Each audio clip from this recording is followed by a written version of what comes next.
Hey, this is Wrench again. Today I'm working on my little Ford Transit. So we got we got a new headlight for the driver's side because the blinker wasn't working, and it's the blinker screws in the back, and it ended up making the passenger side headlight look really bad. So I got this one. It came from Walmart.com and it was like $57. The other one was $100, but it was on eBay. So we're gonna trade it out today. I think I got a quick way to do it better than the other YouTube ones I saw. This is the Transit Connect that my wife and I bought. There's a whole playlist of us restoring it. If you've never worked on a Transit Connect, this is the fun part about getting the hood open. The key, driver's key, not the gas key, goes in here, and turn it. Let's try that again. Really, the only thing holding the headlight on is this screw right here, and two underneath it that go into brackets like that.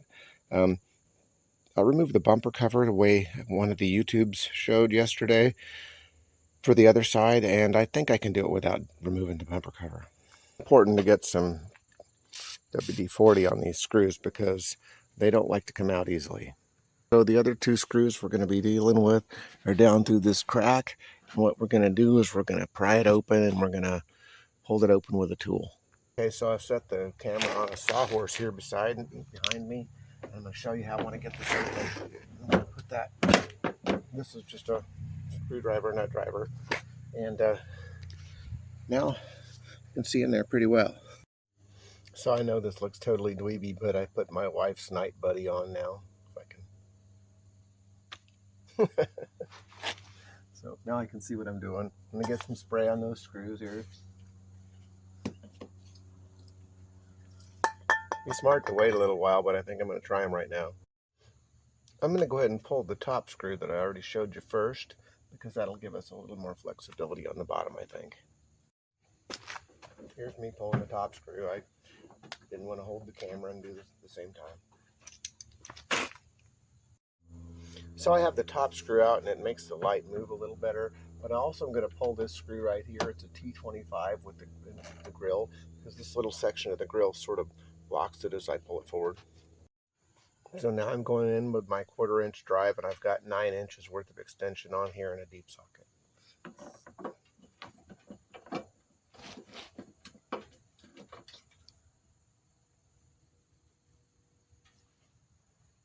These can twist off. You have to be really careful.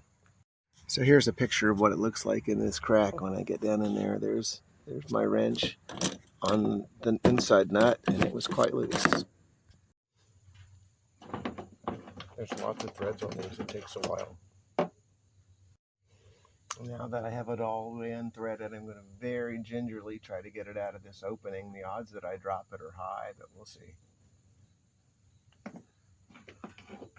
There we go. Got it. So I actually sprayed some more WD-40 on the second one and waited a while because it was on the verge of twisting off, and I'm really uneasy about twisting off a 6mm bolt. But I got it going now. So I'm going kind of slow about this because the threads on the screw, the ones that are extended into the frame rail, they're going to be covered with rust. I'm actually putting more WD-40 in the side, hopefully, and I'm going forward and backwards both. A little bit of forwards here now. Spread the WD-40 back into the groove. Now I'm going out again. Now it's time to get that screw out of the hole. Same with the other one. I'm going to be really careful and try not to lose it. But and I've got the bottom panels off because this car never had them. So if it falls, it'll just fall out the bottom. But there we go. Look at how rusty that thing was. Probably take it in and clean it up and paint it before I put them back. Okay, I have all the screws off. I should just be able to get this out of the hole with enough wiggling.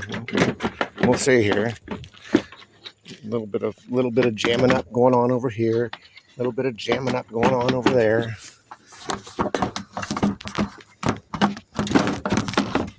And there she is out of the hole. The only thing left is the connector. To get the connector off, you use a little screwdriver like this, and you pry in the hole. I haven't tried it yet, so. Okay, it's a completely different time of day, but here I am back at this job. the van's giving me real problems getting this connector off. So what I've done is I've come up with a plan where I can put a screwdriver in here to push and a screwdriver in here to lift. Unfortunately, I can't hold the camera while I do it. So now that I've got this off, I'll show you. That little bump right there holds it all in, but my connector has the little pivot broken out of it, so there was no way to do it. I don't know if I broke the pivot out or if it's already broken out. The connector has the seal inside, and it'll still work, so I'm going to use it. So when I did the other side, it was quite rusty underneath here. So I have a wire brush ready and some WD-40 and then some Oxford white paint from Duplicolor bought at O'Reilly. So now I'm ready to go in with a new headlight. First thing I have to be sure is I plug it in correctly. So I tucked the plug under there when I was painting, and there's really only one way it can go on. And it's over the bump, so I'll never get it off again. Got to be sure I take the saran wrap off of it. Now, to get it into the spot, I need to get past this area right here. It's the hardest, and it'll jam up in this corner. So there we go, jammed up, all done. Now I'll put the screws back in.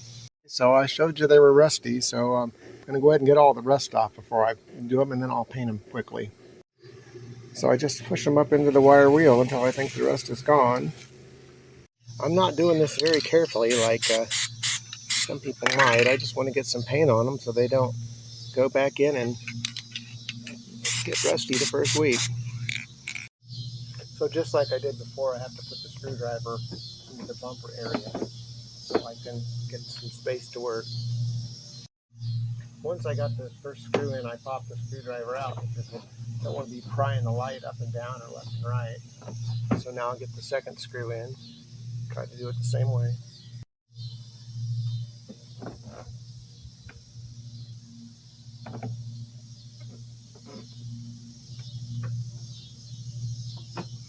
Now they're both started. I can see on the other light that it was all the way to one way and all the way down. So I'm going to try and be. See that? You can see on the light where the screw was in the light. I'm going to try to put it in the same spot that was right in the middle, left to right, and a little bit low on the left, on the passenger side. And of course, I have to still put the top screw in.